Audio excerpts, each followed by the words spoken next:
ಬೆಚ್ಚಿ ಬೀಳಿಸುವ mega story. ರಾಜಧಾನಿಯಲ್ಲಿ ಹಾಡ ಹಗಲೇ ನಡೆದಿದೆ ಬಿಗ್ ರಾಬರಿ. ಉದ್ಯಮಿಯಿಂದ ಬರೋಬ್ಬರಿ 2 ಕೋಟಿ ರೂಪಾಯಿ ಎಗರಿಸಿ ಪರಾರಿಯಾಗಿರುವ ಕಳ್ಳರು. ಉದ್ಯಮ ಪ್ರಾರಂಭಕ್ಕೆ ಅಂತ ಹೇಳಿ ಕೂಡಿಟ್ಟಿದ್ದ 2 ಕೋಟಿ ಕಳ್ಳರ ಪಾಲಾಗಿದೆ. ವಿದ್ಯಾರಣ್ಯಪುರ ಪೊಲೀಸ್ ಠಾಣೆಯಲ್ಲಿ ಎಫ್ಐಆರ್ ಕೂಡ ದಾಖಲಾಗಿರುವಂಥದ್ದು. 2 ಕೋಟಿ ನಗದು ಹಾಗೆ 4 ಮೊಬೈಲ್ಗಳನ್ನ ಕದ್ದೊಯ್ದಿದ್ದಾರೆ ಕಳ್ಳರು. ರಾಜಧಾನಿಯಲ್ಲಿ ನಡೆದಿರುವಂತಹ ಬಿಗ್ ರಾಬರಿ ಇದು.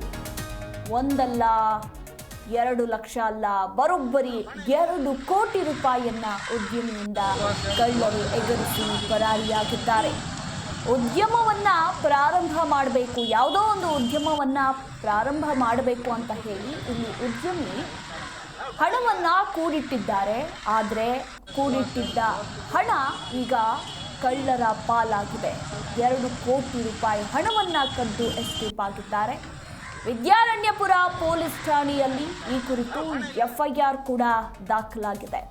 2 ಕೋಟಿ ನಗದು ಜೊತೆಗೆ 4 ಮೊಬೈಲ್ಗಳನ್ನು ಕೂಡ ಕದ್ದೊಯ್ದಿದ್ದಾರೆ ಕಳ್ಳರು ಅನ್ನೋದರ ಕುರಿತು ಮಾಹಿತಿ ಸಿಕ್ಕಿರುವಂಥದ್ದು. ಯಂತ್ರೋಪಕರಣ ಖರೀದಿಗೆ ಅಂತ ಹೇಳಿ ಇಲ್ಲಿ ಉದ್ಯಮಿ ಈ ಹಣವನ್ನ ಕೂಡಿಟ್ಟಿದ್ರಂತೆ. ಜರ್ಮನಿ ಯಂತ್ರೋಪಕರಣ ಕಂಪನಿಗೆ ಕಳಿಸಬೇಕಾಗಿತ್ತಂತೆ. ಕುಂದಾನ್ ಎಕೆ ಎಂಟರ್ಪ್ರೈಸಸ್ ಶಾಪ್ನಲ್ಲಿ ನಡೆದಿರುವಂತಹ ಘಟನೆ ಇದು. ಉದ್ಯಮಿ ಶ್ರೀಹರ್ಷರಿಗೆ ಸೇರಿದ 2 ಕೋಟಿ ರೂಪಾಯಿ ನಗದು.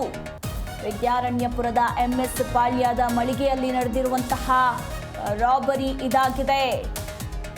ಯಂತ್ರೋಪಕರಣ ಖರೀದಿಗೆ ಅಂತ ಹೇಳಿ ಕೂಡಿಟ್ಟಿದ್ದ ಹಣವನ್ನ ಕ್ಷಣಾರ್ಧದಲ್ಲಿ ಕಳ್ಳರು ಎಗರಿಸಿ ಎಸ್ಕೇಪ್ ಆಗಿದ್ದಾರೆ. ಉದ್ಯಮಿ 1 ರೂಪಾಯಿಯನ್ನ ಕೂಡ ಕೂಡಿಟ್ಟಿದ್ದಂತಹ ಹಣ ಜರ್ಮನಿ ಯಂತ್ರೋಪಕರಣ ಕಂಪನಿಗೆ ಈ ಒಂದು ಹಣವನ್ನ ಕಳಿಸಬೇಕಾಗಿತ್ತಂತೆ. ಕುಂದಾನ್ ಎಕೆ ಎಂಟರ್ಪ್ರೈಸಸ್ ಶಾಪ್ನಲ್ಲಿ ನಡೆದಿರುವಂತಹ ಘಟನೆ ಇದು. ಇನ್ನು ಉದ್ಯಮಿ ಶ್ರೀಹರ್ಷರಿಗೆ ಸೇರಿದ 2 ಕೋಟಿ ರೂಪಾಯಿ. ಇದೀಗ ಇವರು ವಿದ್ಯಾರಣ್ಯಪುರ ಪೊಲೀಸ್ ಠಾಣೆಗೆ ದೂರನ್ನ ಕೂಡ ದಾಖಲಿಸಿದ್ದಾರೆ. ವಿದ್ಯಾರಣ್ಯಪುರದ ಎಂಎಸ್ ಪಾಳ್ಯದ ಮಳಿಗೆಯಲ್ಲಿ. ದೃಶ್ಯಾವಳಿಗಳಲ್ಲಿ ನೀವು ಕೂಡ ಗಮನಿಸಬಹುದು. ಇದೇ ಮಳಿಗೆಯಲ್ಲಿ ನಡೆದಿರುವಂತಹ ರಾಬರಿ ಇದು. ಇನ್ನು ಒಂದು ಕಡೆ ಉದ್ಯಮಿ ಫೋಟೋವನ್ನು ಕೂಡ ನಾವು ನಿಮಗೆ ತೋರಿಸ್ತಾ ಇದ್ದೀವಿ. ಸೊ ಇವರು ಕೂಡಿಟ್ಟಿದ್ದಂತಹ ಹಣವನ್ನು, ಯಂತ್ರೋಪಕರಣ ಖರೀದಿಸಬೇಕು ಅಂತ ಹೇಳಿ ಕೂಡಿಟ್ಟಿದ್ದಂತಹ ಹಣವನ್ನು ಕಳ್ಳರು ಎಗರಿಸಿಕೊಂಡು ಪರಾರಿಯಾಗಿದ್ದಾರೆ. ಸೊ ಎಷ್ಟು ಜನ, ಹೇಗೆ ನಡೀತು ಈ ಒಂದು ಕಳ್ಳತನ, ಯಾವ ರೀತಿ ಕದ್ದರು ಅನ್ನೋದರ ಕುರಿತು ಇನ್ನಷ್ಟೇ ಮಾಹಿತಿ ಕೂಡ ಲಭ್ಯ ಆಗಬೇಕಾಗಿದೆ. ವಿದ್ಯಾರಣ್ಯಪುರದ ಎಂಎಸ್ ಪಾಳ್ಯದ ಈ ಮಳಿಗೆಯಲ್ಲಿ ನಡೆದಿರುವಂತಹ ರಾಬರಿ ಇದಾಗಿದೆ.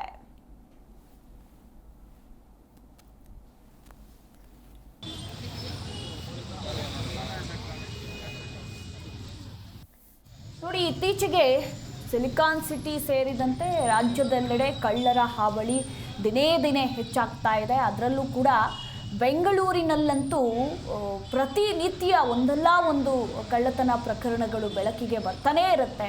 ಆದರೆ ಇದು ಬಿಗ್ ರಾಬರಿ. ಬರೋಬ್ಬರಿ 2 ಕೋಟಿ ರೂಪಾಯಿ ಕದ್ದು ಎಸ್ಕೇಪ್ ಆಗಿದ್ದಾರೆ ಕಳ್ಳರು. ಇದನ್ನೆಲ್ಲ ಗಮನಿಸ್ತಾ ಇದ್ದರೆ ಕಳ್ಳರಿಗೆ ಪಕ್ಕಾ ವಿಚಾರ ಗೊತ್ತಿತ್ತು, ಈತನ ಬಳಿ ಹಣ ಇದೆ, ಪ್ರೀ ಪ್ಲ್ಯಾಂಡ್ ಆಗೇ ಕದ್ದಿದ್ದಾರೆ ಅನ್ನೋದರ ಕುರಿತು ಈಗ ಸಾಕಷ್ಟು ಅನುಮಾನಗಳು ಕೂಡ ಬರುತ್ತೆ. ನೋಡಿ, ಉದ್ಯಮಿ ಬಳಿ 2 ಕೋಟಿ ಇದೆ, ಅದನ್ನು ಅಷ್ಟು ಹಣವನ್ನು ಕದ್ದಿದ್ದಾರೆ ಅಂತಂದರೆ ಈ ಕಳ್ಳರಿಗೆ ಮಾಹಿತಿ ಇತ್ತ, ಅಥವಾ ನಿಜಕ್ಕೂ ಕಳ್ಳರಿಗೆ ಏನಾದರೂ ಬೇರೆಯವರು ಮಾಹಿತಿಯನ್ನು ಕೊಟ್ರಾ?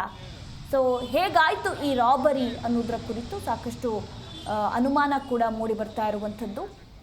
ಈ ಬಗ್ಗೆ ಹೆಚ್ಚಿನ ಡೀಟೇಲ್ಸ್ ತಿಳಿಸಿಕೊಡ್ತಾರೆ ನಮ್ಮ ಪ್ರತಿನಿಧಿ ವಿಶ್ವನಾಥ್. ಬೆಂಗಳೂರಿನಲ್ಲಿ ನಡೆದಿರುವಂತಹ ಬಿಗ್ ರಾಬರಿ ಇದು. ಬರೋಬ್ಬರಿ 2 ಕೋಟಿ ರೂಪಾಯಿಯನ್ನ ಎಗರಿಸಿದ್ದಾರೆ ಕಳ್ಳರು. ಯಾವಾಗ ನಡೆದಿರುವಂತಹ ಘಟನೆ ಇದು? ಹೇಗೆ ಕದ್ರು 2 ಕೋಟಿ ರೂಪಾಯಿ ಅಂತ? ಅಂಡ್ ಯಾರ ಮೇಲಾದ್ರೂ ಅನುಮಾನ ಬಂದಿದೆಯಾ? ಓವರ್ ಆಲ್ ಮಾಹಿತಿ. ಏನು ಉದ್ಯಮಿ ಶ್ರೀಹರ್ಷ ಅನ್ನೋರಿಗೆ ಸೇರಿದಂತಹ 2 ಕೋಟಿ ರೂಪಾಯಿ ಹಣವನ್ನ ಇಲ್ಲಿ ರಾಬರಿ ಮಾಡಲಾಗಿರುವಂತದ್ದು. ಈ ಉದ್ಯಮಿ ಶ್ರೀಹರ್ಷ ಅವರು ಈ ಒಂದು ಕೋಲ್ಡ್ ಪ್ರೆಸ್ಡ್ ಆಯಿಲ್ ಅನ್ನೋ ಒಂದು ಉದ್ಯಮವನ್ನು ಆರಂಭಿಸುವಂತಹ ಸಲುವಾಗಿ ಸ್ನೇಹಿತರ ಬಳಿ 2 ಕೋಟಿ ರೂಪಾಯಿ ಸಾಲವನ್ನು ಕೂಡ ಪಡೆದುಕೊಂಡಿರ್ತಾರೆ. ಈ ಬೆಂಗಳೂರಿನ ಈ ಕೆಂಗೇರಿ ಉಪನಗರದಲ್ಲಿರುವಂತಹ ಒಂದು ಪ್ರೈವೇಟ್ ಕಂಪನಿಯನ್ನ ಇವರು ನಡೆಸ್ತಾ ಇರ್ತಾರೆ. ಅಲ್ಲಿ ಈ ಉದ್ಯಮವನ್ನ ಆರಂಭಿಸುವುದರ ಸಲುವಾಗಿ ಇವರು 2 ಕೋಟಿ ರೂಪಾಯಿ ಹೊಂಚಿಟ್ಕೊಂಡಿರ್ತಾರೆ. ಇನ್ನು ಉದ್ಯಮವನ್ನು ನಡೆಸೋದಕ್ಕೆ ಯಂತ್ರೋಪಕರಣ ಬೇಕಾಗಿರುತ್ತೆ, ಅದು ಜರ್ಮನಿಯಲ್ಲಿ ಲಭ್ಯ ಇರುತ್ತೆ. ಇದು ಹೀಗಾಗಿ ಈ USDT ಕರೆನ್ಸಿಯಾಗಿ ಈ ಹಣವನ್ನ ಪರಿವರ್ತನೆ ಮಾಡಬೇಕಾಗಿತ್ತು. ಹೀಗಾಗಿ ಹರ್ಷ ಏನಿದ್ದಾರೆ, ಹರ್ಷ ತಮ್ಮ ಸ್ನೇಹಿತ ಪ್ರಕಾಶ್ ಅಗ್ರವಾಲ್ ಮತ್ತು ರಕ್ಷಿತ್ಗೆ ಈ ವಿಷಯವನ್ನು ಕೂಡ ತಿಳಿಸಿರ್ತಾರೆ. ಇಬ್ಬರು ಸ್ನೇಹಿತರು ಈ ಶ್ರೀಹರ್ಷಗೆ ಈ ನಾರಾಯಣ ಭರತ್ ಅನ್ನೋರನ್ನ ಪರಿಚಯ ಮಾಡಿರ್ತಾರೆ. ನಂತರ ಈ ಭರತ್ ಏನಿದ್ದಾರೆ, ಈ ಬೆಂಜಮಿನ್ ಹರ್ಷ ಅನ್ನೋರನ್ನ ಈ ಹರ್ಷನ್ಗೆ ಪರಿಚಯ ಮಾಡ್ತಿರ್ತಾರೆ. ಹೀಗಾಗಿ ಶ್ರೀಹರ್ಷ ಬೆಂಜಮಿನ್ ಹರ್ಷ ಎಂಬುದನ್ನು ಕರೆ ಮಾಡಿ USDT ಕರೆನ್ಸಿಗೆ ಪರಿವರ್ತಿಸಿಕೊಡೋ ಬಗ್ಗೆ ಕೇಳಿರ್ತಾರೆ. ಹೀಗಾಗಿ ಬೆಂಜಮಿನ್ ಹರ್ಷ 2 ಕೋಟಿ ಹಣವನ್ನ ತೆಗೆದುಕೊಂಡು ಬನ್ನಿ, ಬೆಂಗಳೂರಿನ ವಿದ್ಯಾರಣ್ಯಪುರದ MS ಪಾಳ್ಯ ಸರ್ಕಲ್ ಬಳಿ ಬರುವಂತೆ ಕೂಡ ಹೇಳಿರ್ತಾರೆ. ಅದಾದ್ಮೇಲೆ ನಿನ್ನೆ ಮಧ್ಯಾಹ್ನ ಒಂದು 2 ಗಂಟೆ ಸುಮಾರಿಗೆ ಸ್ನೇಹಿತರ ಜೊತೆ ನಾಗೇಂದ್ರ ಮತ್ತು ಶಾಂತಕುಮಾರ್ ಅನ್ನೋರ ಜೊತೆ ಹಣವನ್ನ ತೆಗೆದುಕೊಂಡು ಹೋಗಿರ್ತಾರೆ. ಈ ಸಂದರ್ಭದಲ್ಲಿ ಸ್ವಿಫ್ಟ್ ಕಾರ್ ನಲ್ಲಿ ಅವ್ರು ತೆಗೆದುಕೊಂಡು ಹೋಗಿರ್ತಾರೆ. ಆಮೇಲೆ MS ಪಾಳ್ಯ ಬಳಿ ಇರುವಂತಹ AK ಎಂಟರ್ಪ್ರೈಸಸ್ ಮಳಿಗೆ ಬಳಿ ಹೋಗ್ತಾರೆ ಹಣವನ್ನ ತೆಗೆದುಕೊಂಡು. ಬೆಂಜಮಿನ್ ಹರ್ಷ ಮತ್ತೆ ಈ ಇಬ್ಬರು ಆತನ ಜೊತೆ ಇರ್ತಾರೆ, ಅವರು ಕರ್ಕೊಂಡು ಹೋಗ್ತಾರೆ. ಆ ಸಂದರ್ಭದಲ್ಲಿ 4:30 ಸುಮಾರಿಗೆ ಹಣ ಎಣಿಕೆ ಮಾಡುವಂತಹ ಮೆಷಿನ್ ಅಲ್ಲಿ ಹಣ ಎಣಿಕೆ ಮಾಡುವಂತಹ ಸಂದರ್ಭದಲ್ಲಿ ಈ ಒಂದು ಎಂಟರ್ಪ್ರೈಸಸ್ ಅಂತ ಏನ್ ಹೇಳ್ಕೊಂಡಿರ್ತಾರೆ, ಆ ಎಂಟರ್ಪ್ರೈಸಸ್ಗೆ ಒಂದು 5 ರಿಂದ 6 ಜನ ಒಂದು ಖದೀಮರು ನುಗ್ತಾರೆ.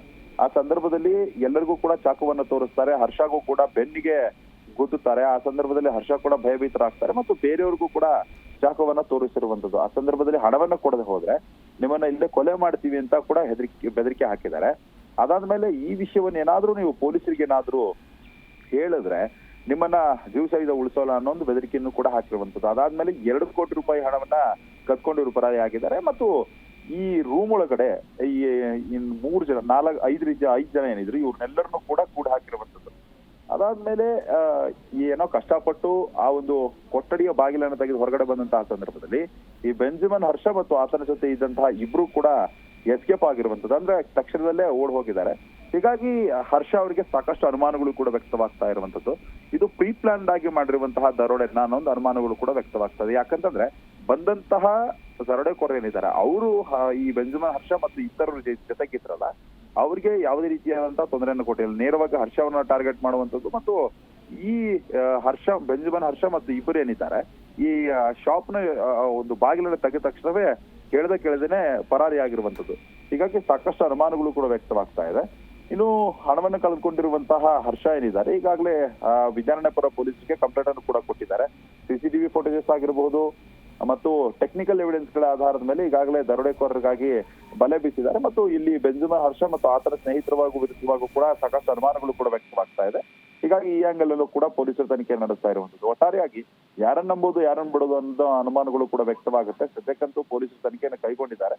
ಮುಂದಿನ ದಿನಮಾನಗಳಲ್ಲಿ ಯಾರ ಒಂದು ಕೈವಾಡ ಇದರಲ್ಲಿದೆ ಅನ್ನೋದು ತನಿಖೆಯ ನಂತರ ಅಸಲಿ ಎತ್ತು ಬಯಲಾಗಬೇಕಾಗಿದೆ. ವಿಶ್ವನಾಥ್, ನಿಮ್ಮೆಲ್ಲ ಮಾಹಿತಿಗಾಗಿ